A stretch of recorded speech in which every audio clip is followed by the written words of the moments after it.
হ্যাঁ ভাগনা, এবার ঢেলে দাও।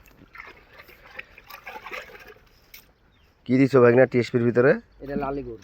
লালি গুড়? হ্যাঁ, এটা ইন্ডিয়ান লালি। ইন্ডিয়ান লালি।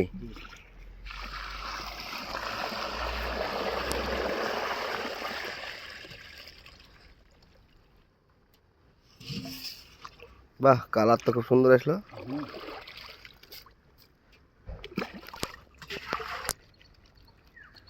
কালকে ভিজে দিয়েছিল।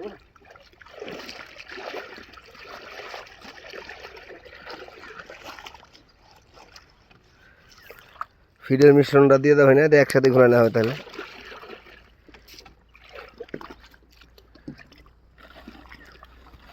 5-7 মিনিট ফিশটাকে ভিজিয়ে রেখে ওর ভিতর দিয়ে দিলে সুন্দর গলে মিশ্রণটা একবারে মিলে যাবে।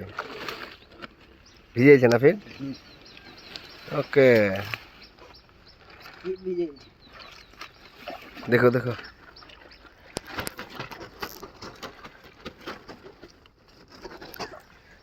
এত কিছু আহামরি করার দরকার নাই, জাস্ট লালি গুড়, টিএসপি আর ফিড একসাথে মিক্সচার করে ভিজিয়ে রেখে একদিন পর মেরে দিলেই গোটা পানির কালার টালার সব ঠিক হয়ে যাবে এবং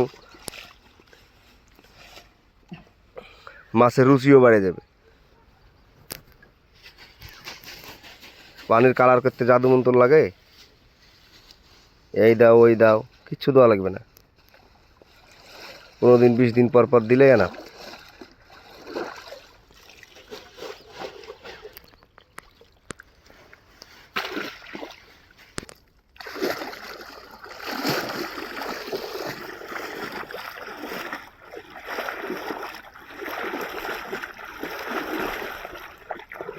সাইডে হাড়ি নিয়ে ওইভাবে তুলে নিতে হবে, দুমক মেরে দাও।